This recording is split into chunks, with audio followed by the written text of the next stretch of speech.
Talking some NBA, Sirius XM, NBA radio, sporting news, Forbes. He does it all. Mitch Lawrence joins us now with a look at these NBA playoffs. Mitch, as we had another team exit last night, the Portland Trail Blazers, they gone. We know the Pacers are gone after the weekend. So really, the Pacers are the big story there. Losing the Pacers, we could be seeing a completely different Pacers team down the road. What the future holds for Paul George, that's really the big question coming up.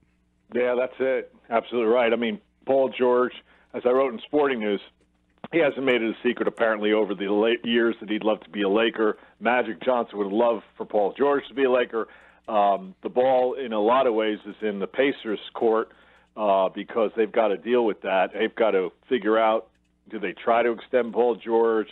Is it worth it? Should they try to break apart that team now by sending Paul George out and getting some assets for him? So that's going to be very, very big to watch. You know, Indiana over the years has trouble getting big-time free agents. I don't even know if they try. You know, they're never in the hunt for the Kevin Durant's or LeBron James or guys like that. And when they get a guy like a Paul George through the draft, you know, they did a great job with him. They did a great job with Reggie Miller. You know, they had Kawhi Leonard for about 10 minutes in the draft a few years ago, traded George Hill for him. So I don't know what Larry Bird has in mind, but obviously they know that Paul George probably has one foot out the door. And so they might just have to say, you know, at this point, we got to get what we can from him and deal with Magic Johnson. How about that, Larry Bird and Magic Johnson having a little, you know, a get-together to figure out what the compensation would be. You know, the flip side also is, and I wrote this in my Sporting News piece, guys, you know, do you really want to take a chance on Paul George if you're Magic Johnson to be the face of your franchise when he obviously is a talented guy, don't get me wrong. But, boy, he has a lot of problems with teammates over the years. He's not a great leader. So those are things that Magic has to consider. But everything you hear about Magic is that he knows what he has in those three young players, Brandon Ingram, D'Angelo Russell, and Julius Randle, and they may not even be all-stars. You know, at least you're getting an all-star in Paul George. So there's a lot of interesting stuff at work here with just Indiana, Paul George, and the Lakers. Mitch Lawrence with us. Mitch, you wrote that Magic Johnson should steer clear of Paul George in search for the Lakers' next superstar. And even though George wants to go to L.A., why do you think L.A. shouldn't go in the Paul George direction? Well, I think, you know, Magic wants to win titles.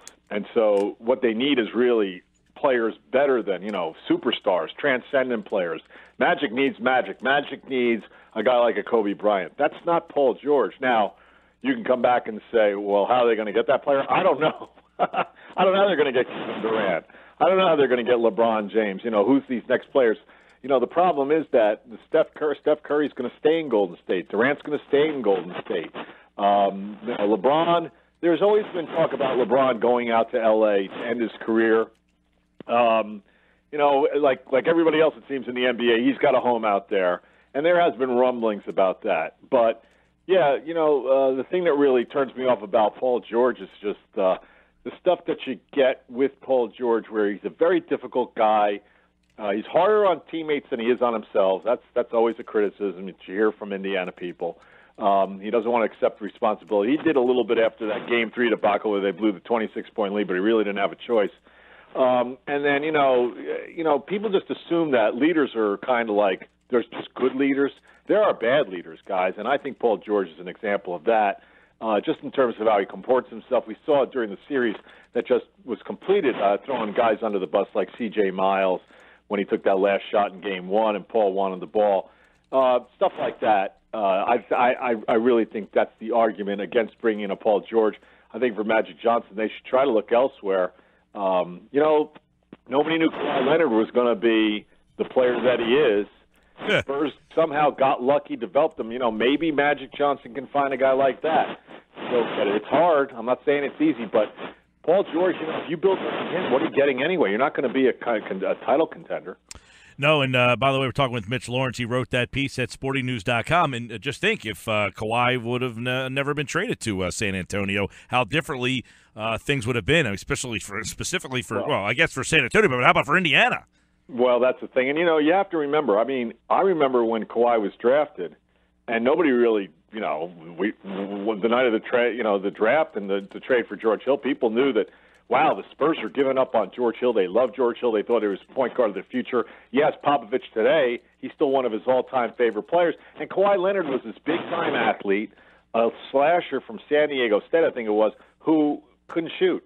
And that was the big drawback. So it kind of made sense. Well, Larry Bird he'd never bring a guy like that. He's not a shooter. And boy, Chip Engelland, who's this shooting coach for the Spurs, through the development of, with Chip Engelland and other coaches down there, they have turned Kawhi Leonard into an MVP. And, of course, it all starts with Kawhi Leonard, his desire to be a better player, to work hard, to get the most out of what he's got.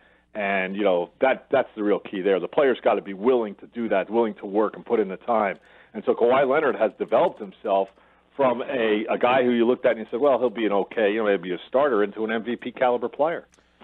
Mitch. And I should point out this, too, because we all talk about this now to death, is a great two-way player because he always defends the best player on the other team, and he shuts the other people down, and then he can score at the other end. So, kudos to Kawhi Leonard on that. So, Mitch, we spent a little time talking about Paul George off the court and throwing guys under the bus and stuff. Is there a good fit somewhere for Paul George, if not L.A.? Well, you could always argue if he wants to stay in Indiana, let's say he wants to stay there, then you have to bring in, they flourished with Paul George when they had real strong leaders on that team, David West, George Hill, guys like that. Could Boston, if you're looking for another place, do you want to trade him to Danny Ainge if you're Larry Bird? Obviously former teammates. Could Paul George thrive in a situation in Boston where you have maybe stronger leaders than you had in Indiana? It's possible. I don't know if Larry Bird would be willing to do that, trade him within the conference. It also depends on what he's getting back, because Indiana, if you're looking to trade Paul George, you want to get something back for him. So I think the best scenario is wherever Paul George ends up, I think he'd be a great number 2 option. And I think it's a situation where you'd have to have obviously a number 1 star and strong veteran leadership in the locker room to kind of rein him in and to hopefully, now he's going to turn 27 in just like another 5-6 days. Maybe the maturity thing will kick in. I don't know. I don't know if it's going to change him. As I wrote, he's kind of the anti-Magic when it comes to the Pacers. He's a guy who's down on people, and he doesn't uplift people. We know how Magic used to deal with his teammates, and people like to play with him, love to play with him, and you don't hear that with Paul George. Mitch Lawrence is with us here, Sirius XM, satellite radio, NBA radio, and Boston and Chicago. That thing's all tied up. The road team has won both games. Rondo won't play. There's some murmurs that he could come back. He's been shooting, so it looks like there's a possibility. I wonder, did Chicago just lose all their momentum in those 2 road games to the point where it doesn't matter if Rondo plays, or do you think that is what they're clinging to? How do you read that series now, the way the road teams have won both games? Well, it's a real easy read, guys. When they had Rondo, they were the best team. He was the best player on the court. And Dwayne Wade and Jimmy Butler got shots so easily. Now, without Rondo, they have to produce and they have to kind of work on their own shots and get their own shots. And in the playoffs, there's nothing like having a facilitator like a Rondo who, as the cliche goes, he's another coach on the floor, but he really knows how to set you up and he knows where you want to get your shots. And to get 3 or 4 easy baskets per game does wonders for a guy like Jimmy Butler. And that, to me, is the biggest difference in the series. To me, it's not really hard to figure out. This guy, he had in Game 2, I think he had 14 assists. In Game 3, the Bulls as a team had 14 assists. He can give you almost a triple-double. Defensively, yeah, he could be, you can have problems with him. But offensively, where the Bulls need him the most, and what they don't have now, is somebody who just makes life easier for all these guys who put all kinds of pressure on Boston. Boston's played a lot better. Don't get me wrong, these last 2 games. But to me, the biggest difference is Rondo. If he's not back, I don't see any way Chicago can win the series. We'll keep our eye on that. He will not play in Game 5, but there are now possibilities he could be back for 6 or potentially 7. You can listen to Game 5 tomorrow night right here on 97.3 ESPN. I want to get your opinion on Washington. I know a lot of times you really haven't taken them seriously because of their inability to win on the road. They weren't able to win in Atlanta in either game. If they can't win in Atlanta, how are we supposed to buy into them winning in Cleveland or Toronto or any other place? Yeah. Well, that's a good point. My thing with them is, they're not a real deep team to me. Obviously, Wall and Beal are outstanding, but, last night they didn't click. They had Atlanta on the ropes in the first quarter when Schroeder went out with 3 quick fouls, and then Calderon comes in, and they never went at him. And everybody knows you have to expose Calderon as a bad defender because of his age, and he just his inability to stay up with quicker guys. I'm still not sold out now. In that series, I got to tell you, I picked Atlanta in 6. I thought the way they finished the season, they were impressive. I thought things had started to click. They made changes in their starting lineup with Prince and Bazemore, coming out. Prince going in with Tim Hardaway Jr. and Cephalosha going to the bench. Dwight Howard's kind of awakened here. That's interesting. Washington to me is still a kind of a flawed team. The problem in Washington is like last year they didn't make the playoffs. The year before, okay, they did fine, and then Walt broke his bone in his hand. But I'm still not a big believer. What I'm really not a big believer is, they might get it by Atlanta. They can win these home games. There's no telling if the Hawks can take what they've done these last couple of games and bring it up to Washington. But what troubles me about Washington and just the big picture is, can you really depend on John Wall and Beal to give Cleveland a hard time if they play them? I'm not buying that at this point. They would really have to show that to me. Sounds like you're saying they're unbalanced, Mitch, that they're too backcourt heavy, but well, yeah, I mean, that's the way they're built. I mean, Markieff Morris has talked his way out of this series with Paul Millsap. They've gone back and forth, and Markieff Morris is a playoff rookie. I mean, you never know how guys are going to react in their first playoff series. I know he's been around the league for a bunch of years, but this is the first time he's playing in the playoffs, and stuff gets magnified, and guys can easily get rattled, and he's a hothead as it is. He's always among the league's leaders in technical fouls, and you've seen he's had trouble with Millsap in this series. Millsap has a lot of experience in the playoffs, so that's part of their problem too. And Gortat's a nice player, and hey, Otto Porter played great during the years. He really caused a splash here in the playoffs? I haven't seen it. They really are a John Wall team, and Bradley Beal has his moments where he's not making shots, so sometimes it's a one-man operation, and that's not good enough. So that said, is Washington the team that matches up best with Cleveland? Because, Mike and I are always searching for who's that team in the East that's going to be able to match up at all with Cleveland. Well, keep looking, guys. There isn't one. I mean, that's what the East tells. That's what we've seen in the playoffs so far.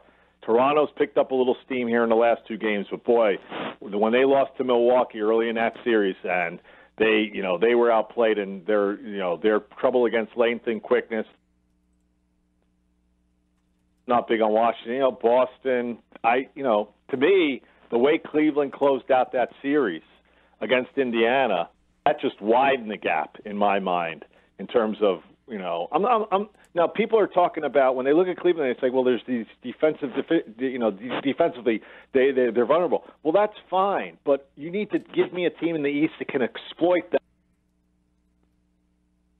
I don't know who that team is. And they still have their big three, and look, LeBron is playing at a high level, so I don't see anybody in the East right now. We had the same conversation the other day. Like, I'm not saying Cleveland's a great defensive team. I'm not saying they're better than they were last year. But if the score is 109-107 late in the game and they get a stop when they need it the most, and again, if it's 109-107, they have LeBron late in the game. You don't. I mean, so they don't even have to be a great defensive team. Well, you know what you see, and you see it in little bits and pieces of these games. You see LeBron make a block on Miles Turner, right down the stretch of the game. You see Kyrie coming up with a steal. You see Kevin Love taking a charge late in the game. You know what that is? That's making winning plays because guys rise to the occasion and because they've won a championship. Right. These other teams haven't had a sniff of the title. They have no idea what it takes. So they've got these players like LeBron, especially, who's an all-time great, and Kyrie, who makes big shots. But, he makes some big defensive plays, as we've seen even in the finals. And don't sleep on Kevin Love. He didn't have a good offensive game the other night. In the closeout game, he had 16 rebounds, and he has big defensive plays when he least expected. So, you know what? That whole narrative, that's just something people want to talk about. Well, Cleveland's a bad defensive team in the regular season. Regular season is over. Now these guys make these plays at the end of games on the defensive end. I'm telling you that other teams won't make it. I already see it in my mind. There goes John Wall down the lane or on a fast break against Cleveland for a big basket, and out of nowhere comes LeBron. You're going to tell me you can't envision that? Oh, I feel like you were listening to my show yesterday, Mitch, with what you just said. I feel like you were listening to yesterday's show. Speaking of which, I want to get into your thoughts on Memphis and San Antonio. Did that Memphis series? I mean, they won. They did what they had to do. They get it back. I don't know that anybody's still buying into them, though. Should we start to buy into this Memphis team? They've beaten San Antonio in the past. Yeah, I know. Well, the reason you buy into it is because nobody matches up with Golden State, including the Spurs. But I'll tell you what, Memphis gives the Spurs, with their matchups, a lot of problems. Yep. A lot of problems because they're big.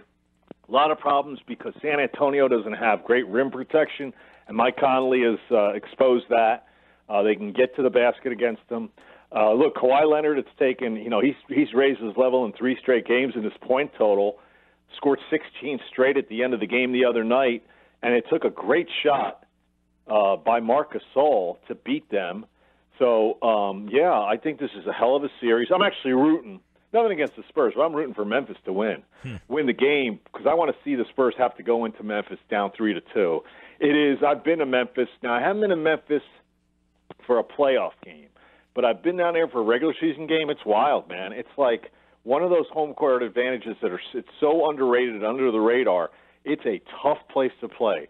The fans behind the visiting bench remind me of the fans back in the days when the bad boys were going great in Auburn Hills, and then they had the other teams in the early 2000s.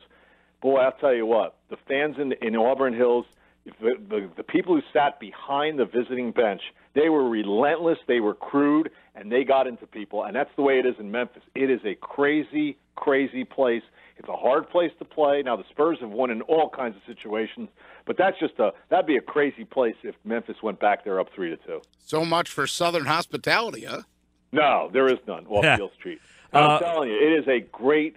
It's totally underrated. It is totally underrated. Real quick, Mitch Lawrence, Sporting News, Forbes, and Sirius XM NBA Radio.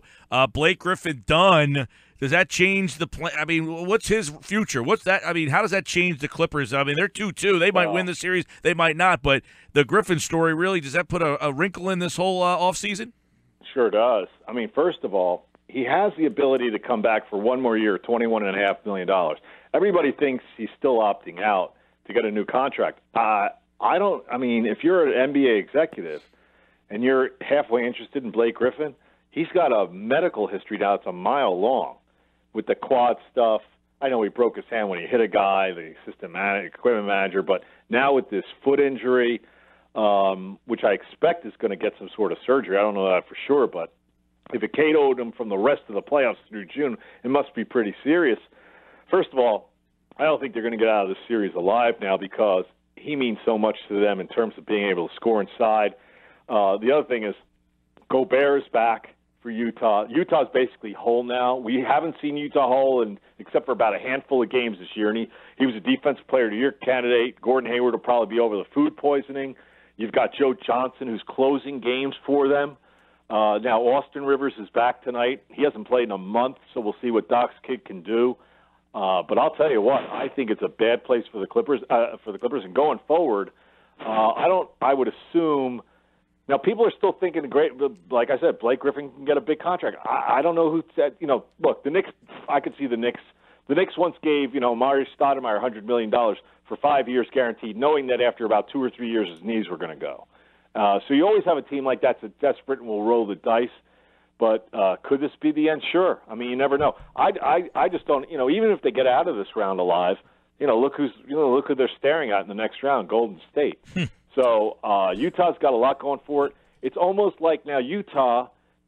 You almost expect them, even though they still don't have the home court here, you expect them to win this series because Blake Griffin. I think that means that too much to the Clippers. I'm not buying this whole thing about, the Clippers have played a lot without him, so they're used to it. Man, in the playoffs, you need stars, and he's one of their stars. Clippers Golden State round 2 sounds like a lot of 25-point blowouts. Mitch Lawrence is with us here. Yeah. Rapid fire, Mitch. Give me the pick. We got 4-2-2 series. Utah-LA. Who wins it?